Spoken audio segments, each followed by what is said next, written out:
as we saw from both John Lynch, the GM of the 49ers, and Kyle Shanahan, the head coach, Trey Lance, no longer a member of the team.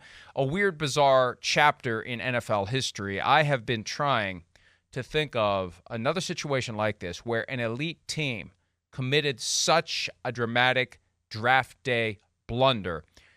And it doesn't happen because it's usually the bad teams that, number one, are in position to take players high in the draft, and number two, find a way to keep screwing things up. For the 49ers to have done this amid a run of excellence that yielded multiple conference championship game appearances, a Super Bowl appearance, which they could have / should have won up 10 minutes or up 10 points with 7 minutes to go, or up 10 minutes with 7 points to go. One of the two is right. That is unprecedented. And they close the books on it. They move on. And, for the most part, they're unscathed by it. I wrote a pretty aggressive rewind of how the 49ers got to where they were with Lance. But for the most part, nobody is clowning them the way that maybe they deserve to be clowned for how this all fell out. In part, as we debated somewhat spiritedly on Friday, the fact that they're good goes a long way toward getting people to look the other way on one of the worst draft day blunders we've seen. Well, and Mike, I wouldn't even just call it a draft day blunder, right? I mean, this was a blunder that you have to step back and say, well, what was your process in thinking, all right, we need to trade up to number 3 overall, but then also we need to pick this specific player. And I mean, I said this on Friday, and so since we're here on Monday and Trey Lance got traded, I guess I'll say it again. It's not like we really know what Trey Lance could have become last year if he had played through the entire season. We'll never know that because he got hurt early on in week 2. Right. And then, Jimmy Garoppolo comes in, he plays, and Brock Purdy comes in and he plays extremely well. And the 49ers get to the NFC Championship game again. So we'll just never know what would have happened with Trey Lance. But it became obvious that Brock Purdy is the better option and Sam Darnold is the better option as a backup for the 49ers right now. And so now you have this situation where Trey Lance is expendable. And so, I mean, it's a weird situation, but yes, the 49ers had a clear error, right? As John Lynch and Kyle Shanahan said, they took a shot at it and it didn't work. Okay. But I think the fact that, they are a winning football program right now really does help them evade a lot of the, oh my gosh, how could they have done this that we would otherwise be saying, at least that I would personally feel, because they bleep this up royally, but if you're still winning games, then is that really all that bad? I don't know. I guess, if Trey Lance turns out to be something, and if Brock Purdy doesn't turn out to be the guy that he was last year, then it'll really, really become, I guess, more of a point of conversation and consternation. I wonder what's worse, and I think we may have discussed this on the PFT text chain over the weekend. Is it worse if Lance goes somewhere else and just never becomes anything, or is it worse if Lance goes somewhere else and becomes great? And I think it's worse if he goes somewhere else and becomes great, because it shows that they gave up on the guy before they had to. They gave up on the guy prematurely after 2 seasons. I think that's the thing that makes this so bizarre. And we talk so much about how the NFL doesn't give quarterbacks the patience that maybe they deserve when they're highly drafted, like Terry Bradshaw got drafted in 1970, and the light really didn't come on for him until 1974, and it was Terry Hanratty and Joe Gilliam and Terry Bradshaw, and around and around they went until Bradshaw finally showed them that he could play at an acceptable level, and his career flourished after that. Trey Lance had 2 years, one of barely playing, and when he did play, he got injured. 2, he's the starter entering the season, and in week 2, he breaks his ankle, and that's that, and he's just done. And part of it's the circumstance, because Brock Purdy, the last pick in the 2022 draft, did enough last year to become the guy, even though his season culminated in a serious elbow injury that required surgery, but he played 7 games. I just think, I really do believe that Trey Lance was going to be fourth on the depth chart, not third. I think he was behind Brandon Allen, and I'll be very interested to see if they keep Brandon Allen as of 4 p.m. Eastern tomorrow when the roster cuts are made, if it goes Purdy, Sam Darnold, Brandon Allen, because I think that's the only reason you move on from Lance. If you just look at the snapshot right now and say, this guy just isn't close to where he needs to be. Otherwise, why wouldn't you keep him? Tell him he's QB2. Make him QB2. And then if Brock Purdy gets injured, you'll worry about sifting through Darnold versus Lance then. But if all you have to do is tell the guy he's QB2 and he wants to stay and you want him to stay, then just tell him he's QB2. That's the thing that's driven me crazy about this. Coaches lie all the time to everybody, including themselves.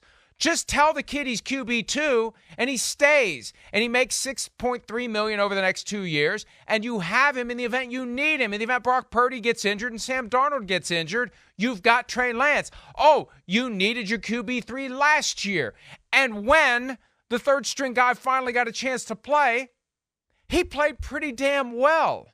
So there's a way this all falls together this year that they are down to QB3 because they just were last year. And I believe that this is more, the assessment the 49ers have made, this is more than he's just behind Sam Darnold. And Sam Darnold just separated in the past 10 days. I think they've known from the get-go this year, Darnold was going to be clearly better than Lance.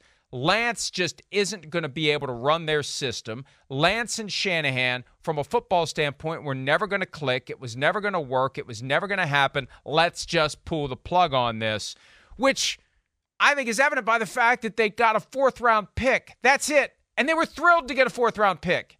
They were happy to get a fourth-round pick. They were laughing internally, I think, at the Cowboys for giving up a fourth-round pick and taking on the full $6.3 million. The thing I was hearing Friday afternoon was, hey, whoever trades for Lance is going to want the Cowboys, or the 49ers to pay some of this money. No. The Cowboys took it all. Cowboys gave him a 4, and they're doing cartwheels in Santa Clara over it. So I just think that this is more than, oh, well, Brock Purdy got a chance and he played well. Sorry, Trey, we'll give you an opportunity to go somewhere else. I think it goes deeper than that. I think they just concluded that this guy's never going to get it done, at least not in their system, maybe somewhere else. But they just decided he's never going to do it here.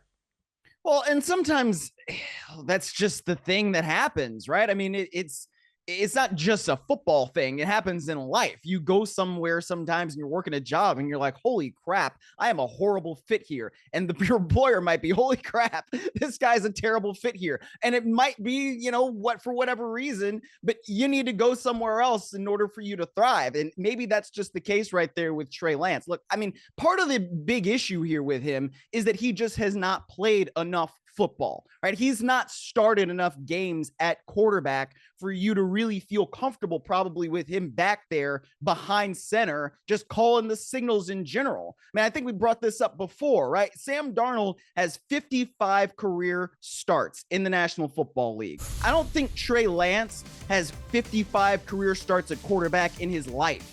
Right. I mean, then that's just a product of circumstances. So, you go back to his time at North Dakota State, and he just didn't really have a 2020 season because of COVID-19. He comes in there in 2021 and he's not really playing. And there was sort of the plans to have a package for him. And Kyle Shanahan even admitted that it messed with his brain as a play caller, trying to do things for two quarterbacks because you're trying to set things up in a way that he just wasn't familiar with and he wasn't necessarily all that comfortable with.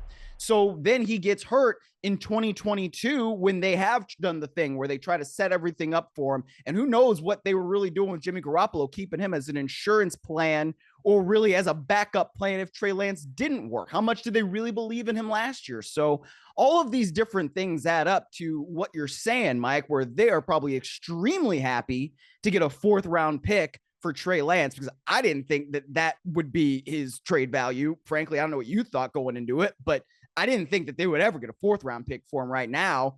And then also to be able to get rid of all the salary, man, that is a win in a loss situation for the 49ers, if that makes any sense.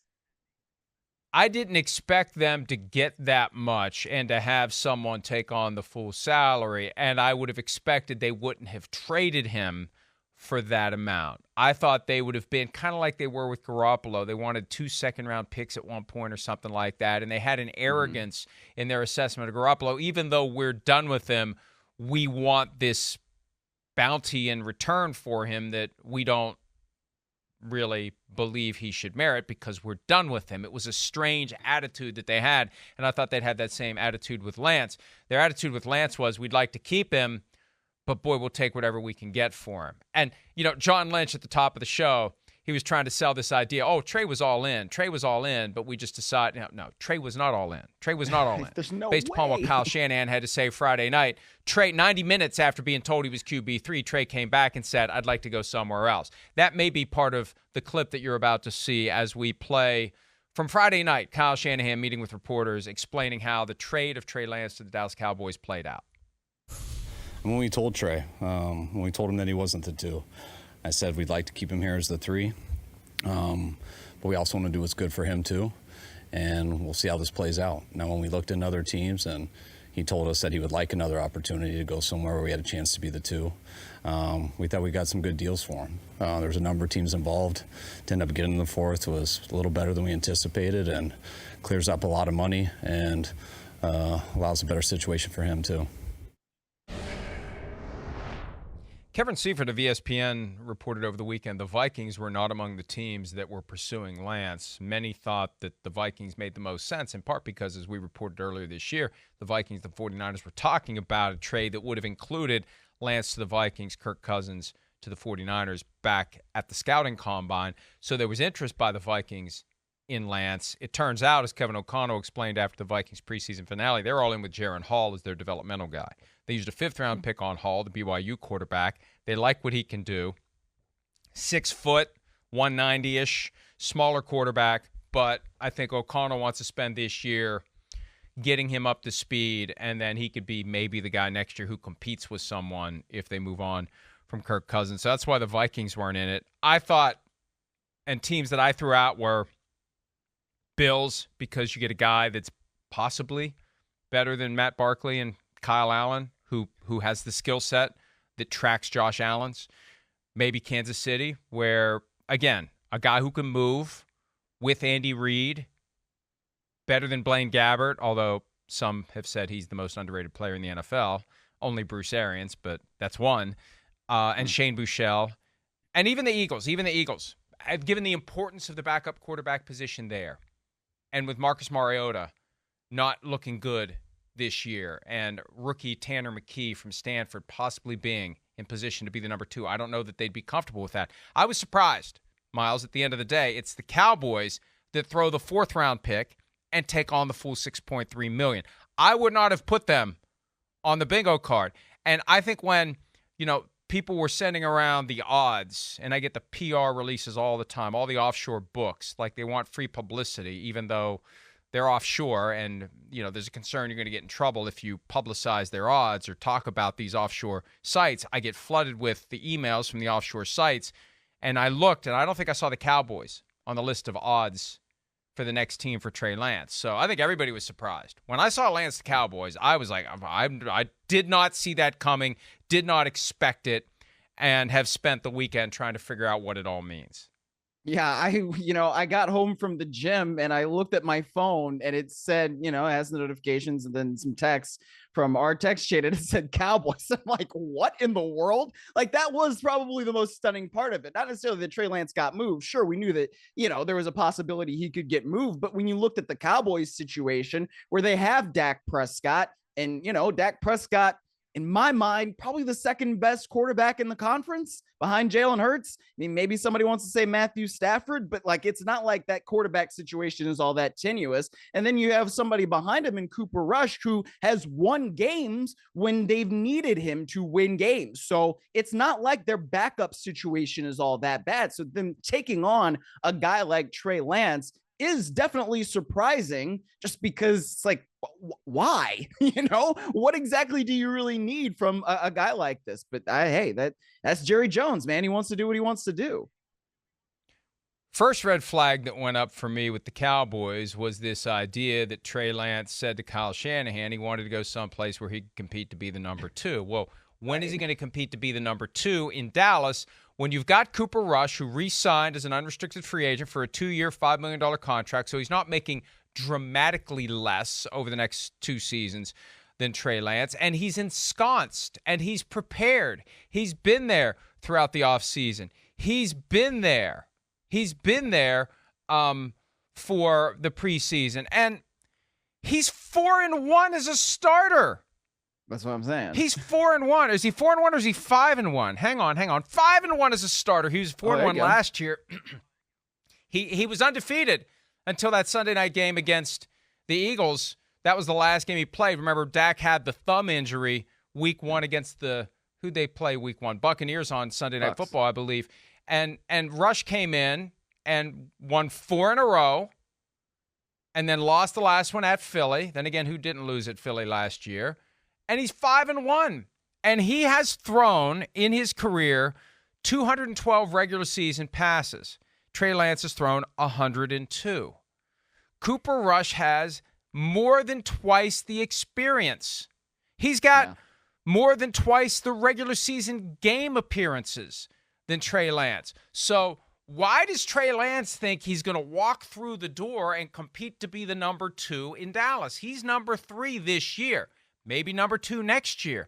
Hi, it's Mike Florio. Thanks for watching PFT on YouTube. Hit subscribe for the latest news and analysis from Pro Football Talk.